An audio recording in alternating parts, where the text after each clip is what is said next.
आपके बीच में, तो आपको अंदाजा लगेगा कि क्या एजुकेशन सिस्टम रहा।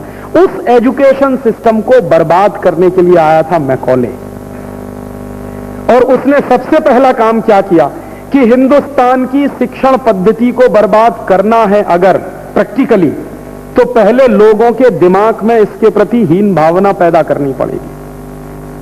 तो उसने हिंदुस्तान में आकर एक मुहावरा कहना शुरू किया कि जो अंग्रेजी की पढ़ाई है वो सर्वोच्च और जो संस्कृत की पढ़ाई है वो सबसे रद्दी, ये कहना शुरू किया। और मैकॉले ये कहता था कि कोई भी गलत बात कहते रहो कहते रहो कहते रहो कहते रहो, एक दिन उसका असर होता। ये उसने शुरू किया। और उसके साथ साथ उसने एक दूसरा काम और शुरू किया कि ये जितने गुरुकुल चलते हैं, उच्च शिक्षा के अध्ययन के केंद्र चलते हैं, इन एक चीज और, माफ करिएगा ये थोड़ा विषयांतर हो जाएगा, याद आ गई तो बता दूं। उन उच्च शिक्षा के केंद्रों में जो लोग पढ़ने जाते थे वो कौन थे?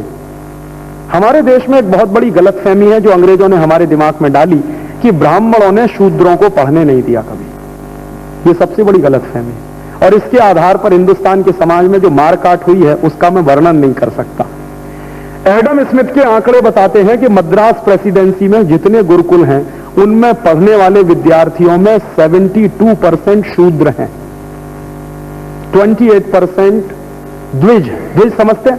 ब्राह्मण, क्षत्रिय और वैश्य। तो ब्राह्मण, क्षत्रिय, वैश्य हैं 28% और शूद्र हैं 72%। लड़कियों की क्या स्थिति है? 100% लिटरेसी है लड़कियों में। कोई भी लड़की को घर में नहीं बिठाया जाता, स्कूल जाना ही पड़ता है उसको पढ़ने।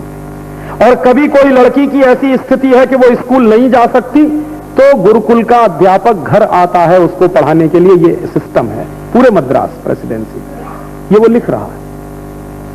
और वो कह रहा है कि शूद्रों का प्रतिशत इसलिए ज्यादा है पढ़ाई में क्योंकि हिंदुस्तानी समाज में वो सबसे ज्यादा स्किल्ड लोग हैं जिनको हम शूद्र कहते हैं, सबसे ज्यादा स्किल्ड। जितनी टेक्नोलॉजी है वो सब उन्हीं के कब्जे में है। ये शूद्र ही है जो स्टील बनाते हैं, ये शूद्र ही है जो घड़े बनाते हैं, ये शूद्र ही है जो बर्तन बनाते हैं, ये शूद्र ही है जो कपड़ा बनाते हैं, ये शूद्र ही है जो जीवन जरूरत की सारी चीजें बनाते हैं। तो जितनी टेक्नोलॉजी है वो उनके पास है।